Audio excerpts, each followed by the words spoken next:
Iran nuclear talks entered a critical week March 16 with U.S. Secretary of State John Kerry and his Iranian counterpart sitting down in Switzerland seeking an elusive breakthrough after 18 months of intense negotiations. Time is running out, however, with Kerry and Mohammad Zarif aiming to agree the outlines of an agreement by the end of the month. A full accord is then due by July 1. Both men, who began meeting soon after 7 o'clock GMT in a luxury hotel in the lakeside city of Lausanne, are also under intense pressure from domestic hardliners worried they will give too much away.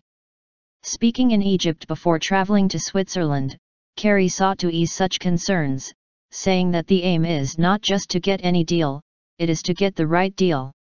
If Iran's nuclear program is peaceful, let's get it done. And my hope is that in the next days, that will be possible, Kerry told CBS television.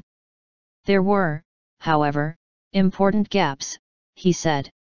Several questions need to be discussed, those where we haven't found a solution yet and also those where we have found solutions but where we need to discuss certain details, Zarif said on Sunday. Zarif was later Monday due in Brussels to meet his British, French, German and EU counterparts before returning to Lausanne. Negotiators from the other 5 powers involved in the talks Russia, China, Britain, France, and Germany were to be involved from Tuesday, according to Iranian officials. The US and Iran have not had diplomatic relations for 35 years, but the 2013 election of President Hassan Rouhani resulted in a minor thaw and a diplomatic push to resolve the more than decade-old nuclear standoff. Under a landmark November 2013 interim deal with the P5+1 powers, Tehran stopped expanding its activities in return for minor sanctions relief. Since then the parties have been pushing for a lasting accord.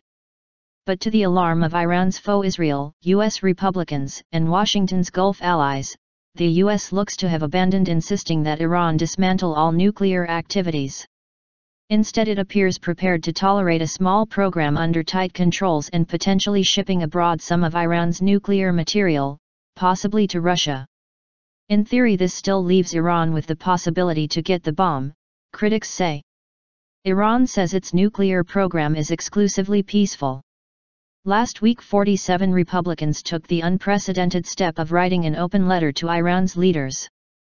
They warned that any nuclear deal could be modified by Congress or revoked with the stroke of a pen by whomever succeeds President Barack Obama, a Democrat.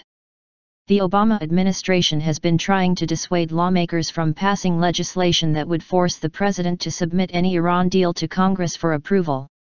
Obama is sure to veto this, but the Republicans are trying to assemble a two-thirds majority in both houses of Congress with rebel Democrats to pass the measure and override the veto.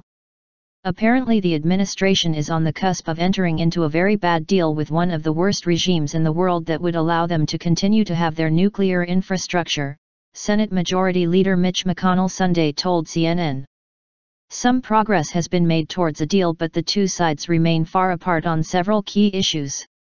These include the future size of Iran's uranium enrichment capacities, which can make nuclear fuel, but also the core of a bomb and the pace at which sanctions would be lifted and the accord's duration. We need clarity on the way in which sanctions will be lifted and what the guarantees will be for applying the deal, Zarif said.